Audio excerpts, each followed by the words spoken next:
বিয়ের 9 মাসের মাথায় গৃহবধূর রহস্য মৃত্যুকাণ্ডে দেবরের পর এবার গ্রেফতার স্বামী। ধৃত স্বামী বিশ্ব দাস বাঁচার জন্য এতদিন হাসপাতালে অসুস্থতার নাটক করে চিকিৎসাধীন ছিল। মহকুমা পুলিশ আধিকারিক জানিয়েছেন, খুব শীঘ্রই এই হত্যা মামলার সুবিচার পাইয়ে দিতে গন্তব্যে পৌঁছাবে পুলিশ। এই চাঞ্চল্যকর ঘটনাটি সংঘটিত হয়েছে গত 25 জুলাই মাঝরাতে উত্তর ত্রিপুরা জেলার ধর্মনগর থানাধীন নয়াপাড়ার প্রগতি রোড এলাকায়। ঘটনার বিবরণে প্রকাশ, গত 25 জুলাই বৃহস্পতিবার মাঝরাতে নয়াপাড়ার প্রগতি রোডের বাসিন্দা বিশ্ব দাস ও তার ছোট ভাই অশোক দাস মিলে বিশ্ব দাসের স্ত্রী কাজলী দেবকে সংজ্ঞাহীন অবস্থায় বাইকে করে ধর্মনগর জেলা হাসপাতালে নিয়ে যায়। জেলা হাসপাতালে নিয়ে গেলে কর্তব্যরত চিকিৎসক গৃহবধূকে মৃত বলে ঘোষণা করেন।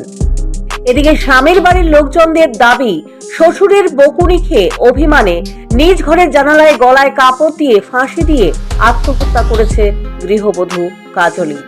অপরদিকে মৃত গৃহবধূর বাবার বাড়ির লোকজন অভিযোগ করে বলেন, তাদের মেয়েকে স্বামী সহ স্বামীর বাড়ির লোকজন পরিকল্পিতভাবে হত্যা করেছে। তাদের অভিযোগ, 2023 সালের নভেম্বর মাসে সামাজিকভাবে একই এলাকার বিশ্ব দাস পেশায় স্কুল শিক্ষকের সাথে বিয়ে হয় কাজলীর। বিয়ের কিছুদিন পর স্বামীর পরকীয়ার কথা জানতে পারে কাজলী। তখন থেকে শুরু হয় সংসারে অশান্তি। এ নিয়ে স্বামী সহ দেবর অশোক দাস, শ্বশুর অজিত দাস ও শাশুড়ি প্রীতি দাস কাজলীর উপর মানসিক ও শারীরিক নির্যাতন শুরু করেন।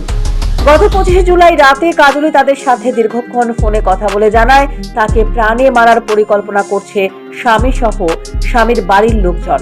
তারপর এদিন রাতেই তাদের মেয়েকে হত্যা করে মৃত অবস্থায় হাসপাতালে নিয়ে আসা হয়।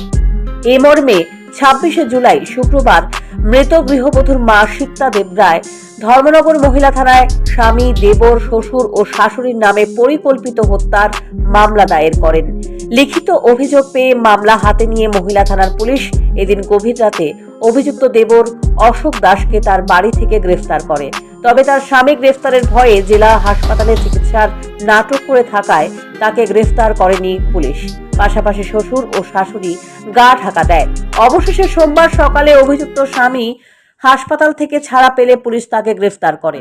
ঘটনার বিবরণ দিয়ে মহকুমা পুলিশ আধিকারিক দেবাশিস সাহা জানান, পুলিশ তদন্তে নেমে হত্যাকাণ্ডের অভিযোগের সত্যতা খুঁজে পেয়েছে। ঘটনাস্থলে পুলিশের সিনিয়র আধিকারিক সহ ফরেনসিক টিম এসে প্রমাণ উদ্ধার করেছেন। ইতিমধ্যে অভিযুক্ত দেবর ও স্বামীকে আটক করা হয়েছে। জুলাই 2024 আমাদের ধর্মনগর ওমেনপিএসে একটা অভিযোগ আসে যে কাজলী দেব নামে একজন মহিলাকে হত্যা করা হয়েছে।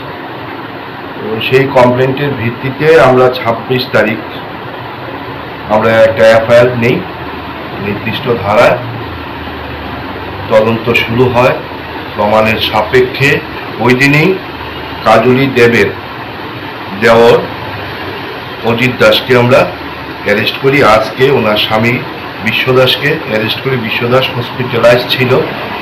হসপিটাল থেকে ছুটি পাওয়ার পর আমরা বিশ্ব দাসকে অ্যারেস্ট করেছি। ঘটনাস্থলে সিনিয়র অফিসার সহ ফরেন্সিক টিম এসছে এবং এভিডেন্স কালেকশন করেছে এবং যথাসম্ভব আমরা আমাদের গন্তব্যস্থলে কাজলী দেবের পরিবার যেন সঠিক বিচার পায় সেই উদ্দেশ্যে আমরা আমাদের গন্তব্যস্থলে পৌঁছব। ধন্যবাদ। দেবর জেল হাজতে রয়েছে। অভিযুক্ত স্বামীকে সোমবার ধর্মনগর জেলা ও দায়রা আদালতে সোপর্দ করা হয়েছে। সাথে অপর দুই অভিযুক্ত শ্বশুর ও শাশুড়ি গা ঢাকা দিয়ে আছে। তাদের খুঁজে জোর তল্লাশি শুরু করেছে police. Bureau report, news prime Tripura.